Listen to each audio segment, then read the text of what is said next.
Hello बच्चों, नमस्कार। कैसे हैं आप सब लोग? उम्मीद है शानदार, जिंदाबाद, जबरदस्त होंगे। और बच्चों, एसएससी जीडी पर बहुत दिनों बाद वीडियो आ पाता है और आप ये देख पाते हैं कि सर एसएससी जीडी पर बहुत सारे मतलब लगातार कमेंट्स होते हैं कि सर एक वीडियो लेकर के आइए, डिमोटिवेशन हो रहा है, ये हो रहा है, वो हो रहा है। बेटा देखिए, डिमोटिवेशन को मोटिवेशन में बदलने का एक ही तरीका है कि आप रोजगार ले लो। हर दिन मोटिवेशन आएगा आपको अपनी वर्दी पहन करके। ठीक है। अब बात करें कि पोस्ट कितनी है। पोस्ट से भी एक मोटिवेशन आता है। 39,481 पहले ही झटके में इतनी पोस्ट है। अभी हो सकता है कि बढ़े ना बढ़े, पर नहीं भी बढ़ी तो भी एक मतलब सम्मानजनक पोस्ट है। बढ़ गई तो सोने पे सुहागा है। हर बार बढ़ती हैं, 2-3 बार से ऐसे देख रहे हैं कि हर बार बाद तक बढ़ जाती हैं। पर इस बार शुरुआत में इतनी अच्छी पोस्ट है तो एक मोटिवेशन है। फॉर्म करेक्शन आज से शुरू हुआ है, रात 12 बजे से 12 बज के 1 मिनट से चल रहा है और 7 तारीख तक चलेगा, यानी आज भी, कल भी और परसों भी। और फिर ये परमानेंटली क्लोज्ड। मैं बहुत बार देखता हूँ बच्चों, ये वीडियो मुझे इसलिए लाना पड़ा कि मैं बहुत बार देखता हूँ कि जब ये डेट निकल जाती है तो बच्चे हमारे पास आते हैं, ऑफिस विजिट करते हैं और वो कहते हैं कि सर मेरा ये करेक्शन मैं देख नहीं पाया फॉर्म को और मेरा ये करेक्शन छूट गया था। तो मेरी आप सब लोगों से हाथ जोड़ के रिक्वेस्ट है, एक बार जो आपने फॉर्म भरा था उसको एक बार चेक कर लीजिए प्लीज, तसल्ली से। एक एक डिटेल क्या चेक करना है? मैं अपने नाम की स्पेलिंग मिला लूँ, जो मेरे 10th में वही होनी चाहिए। मैं अपने father's name, mother's name, date of birth, category, ये सब चीज़ें मिला लूँ। मेरा फोटो वहाँ सही आया नहीं आया, सिग्नेचर सही है नहीं है, ऐसे। और मैंने जो पोस्ट प्रेफरेंस भरी थी, क्या ऐसा तो नहीं है कि बीएसएफ पहले पे डाल दी थी? ये परेशान करेगा आपको लास्ट में। जब आपका सिलेक्शन हो जाता है तो आप फिर पूछते हो कि सर क्या बीएस अब पोस्ट प्रेफरेंस बदल जाएंगी क्या? नहीं बदलती बच्चों। आप चाहे एसएससी जीडी में रैंक 1 हो, अगर आपने पहले पे बीएसएफ डाल दी तो आपको बीएसएफ ही मिलेगी। क्योंकि फिर ये सोचते हैं ना एसएससी, तो इस तरह से सोचते हैं कि अच्छा ये यार बीएसएफ चाहता है और फर्स्ट रैंक वाले को तो इसकी चॉइस की तो देनी ही पड़ेगी, इसको भी नहीं देंगे तो किसको देंगे? तो आपको तो पहले मिलेगी। ठीक है। और फिर चांस नहीं है कुछ भी बदलने का। तो अभी ये लास्ट चांस है कि आज, कल और परसों कि कुछ भी बदल सकते हो। चलो। और मेरी जो फॉर्म रिजेक्ट एक्सेप्ट, ये बहुत होता है बच्चों कि मल्टीपल फोटोज, अभी तो वो पहचान भी नहीं सकते आप कि भाई कैसे कैसे फोटोज हैं, क्या है। मल्टीपल फोटोज के कारण भी, मतलब एक फोटो को कई फॉर्म्स में अलग अलग यूज हुआ हो तो उसकी वजह से भी वो रिजेक्शन होता है। अब साइन आपने हिंदी में कर दिए, कई बार उसको भी रिजेक्ट कर देते हैं वो भी। और कई बार कैपिटल लेटर में ही सिग्नेचर कर रखे हैं एक बच्चे ने, अंकित है तो A B capital, N B, K B, I B और टी बी। ऐसा नहीं है, ये आपको रनिंग हैंड में करने होते हैं। ए कैपिटल बना लो, अंकित लिख दो, ठीक है, बाकी सब स्मॉल में, तो रनिंग हैंड माना जाता है। तो ये छोटी छोटी कमियों से गलत हो सकता है, मतलब गड़बड़ हो सकती है। लाइनिंग वाले पेज पर कभी सिग्नेचर ना करें, वो बात अलग है, एक्सेप्ट कर लें, बट करते नहीं है। प्लेन पेज पर ही सिग्नेचर होने चाहिए। ये कुछ पॉइंट हैं जो मैं बता रहा हूँ। एक बार क्या, पिछली बार बच्चों का ये होता है, मेरी पेमेंट, बच्चों का फॉर्म आ गया, प्रिंट भी निकल गया, सब कुछ हो गया, लेकिन पेमेंट पेंडिंग रह गई। और जब पेमेंट पेंडिंग रहती है फॉर्म रिजेक्ट होता है। तो देख लेना, पेमेंट स्टेटस भी चेक कर लेना अपने फॉर्म का कि वो एक्सेप्ट है या नहीं है। ठीक है। तो उसकी वजह से भी कई बार फॉर्म रिजेक्ट होता है। और मेरा एक सबसे बड़ा पॉइंट, आज एक बच्चे का फोन आया कि सर मैं पिछली वाली में मेरा नंबर आ रहा है, जिसमें अभी मेडिकल और फिजिकल चल रहे हैं, तो उसमें मेरा नंबर आ चुका है, बट ओबीसी में हूं मैं, और ओबीसी में मेरा जो सर्टिफिकेट है वो स्टेट का है, और मेरा आज ही मुझे वो जाना है, आज ही, यानी 5 तारीख को, 4 को, जो भी उसका था, कि मुझे आज ही जाना है डॉक्यूमेंट वेरिफिकेशन में। तो कहीं मेरे को बाहर तो नहीं कर देंगे? मैंने कहा बाहर तो करेंगे, 100% करेंगे, इसमें कोई चांस नहीं है कि आपको वो लें, क्योंकि ये सेंट्रल का होना चाहिए, गवर्नमेंट ऑफ इंडिया का होना जरूरी है, क्योंकि नौकरी गवर्नमेंट ऑफ इंडिया की है। ये सेंट्रल का ही चलेगा, स्टेट का चलेगा ही नहीं। ठीक है। तो फिर इसके लिए क्या इलाज है? अब फिर मैंने पूछा कि इस बार भर दिया फॉर्म? सर भर दिया। क्या अब है सेंट्रल का? जी नहीं है। तो अब भी सेंट्रल का नहीं है, तो फिर अगले में भी सेम काम होगा। तो फिर मैंने उसको सलाह दी कि फॉर्म करेक्शन चल रहे हैं, अब आपका बन तो सकता ही नहीं। सर नहीं बनेगा, बना कर दिया।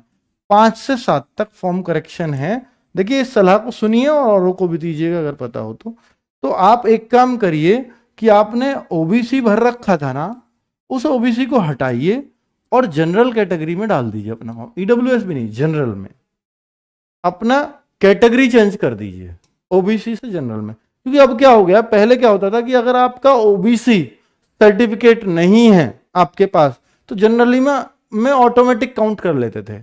अब ये प्रोविजन ही खत्म कर दिया गया है, अब आपको बाहर ही आना पड़ेगा। तो भाई अब अगर इससे बचना है तो फिर आपको कैटेगरी यहीं ओबीसी से करेक्शन करके जनरल करनी होगी, अगर आपका स्टेट का सर्टिफिकेट है ओबीसी का। और ये केस में ओबीसी का, एससी का, इनको देख लीजिएगा, सर्टिफिकेट गवर्नमेंट ऑफ इंडिया के चलेंगे। ईडब्ल्यूएस तहसील स्तर का बनता है शायद, उसमें वो चल जाता है। ठीक है, चलो जनरल वालों को कोई कास्ट सर्टिफिकेट नहीं चाहिए होता है, इसलिए वो ऐसा कर रहा हूं। जो एक मैंने आपको बताने वाला हूं कि ये तो सबको मालूम है ना कि एक चिराग सीरीज हमारी चल रही है, प्रैक्टिस सेट्स चल रहे हैं इसके, और हिंदी 3 बजे इंग्लिश, हिंदी इंग्लिश में से कोई भी, रीजनिंग 4 बजे, जीएस 5 बजे और मैथ्स 6 बजे चलता है दीपक भाटी सर का।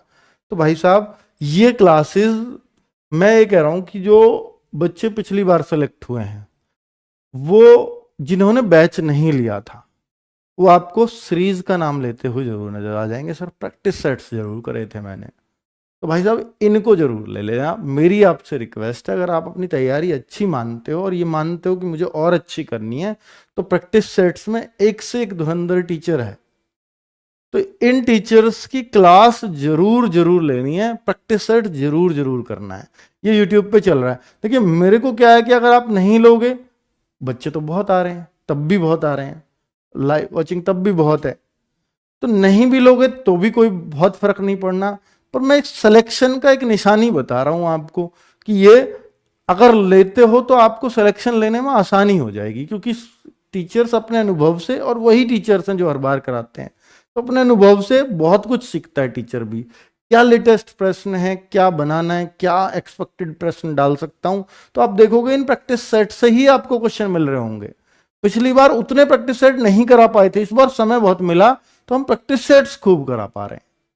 ठीक है, तो क्वेश्चंस बाहर नहीं मिलेंगे प्रैक्टिस सेट से आपको, तो इनको जरूर ले लीजिएगा। रोज चलती हैं क्लासेस 25 सितंबर से रेगुलर, ये टाइमिंग है।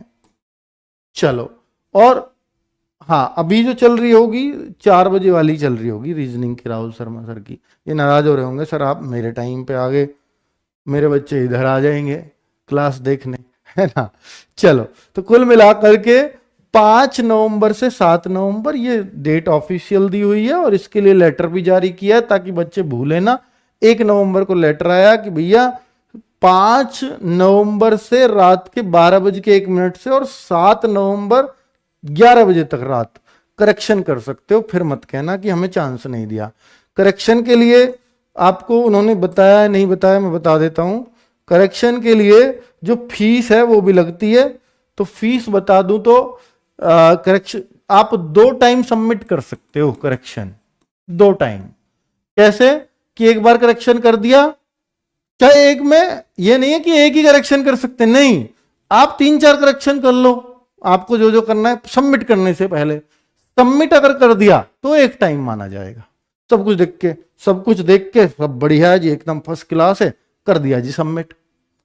अब याद आया, अरे यार ये तो रह गया, तो पहले करेक्शन में आपको 200 रुपए देने होंगे सबमिट करने से पहले, 200 दे दिए।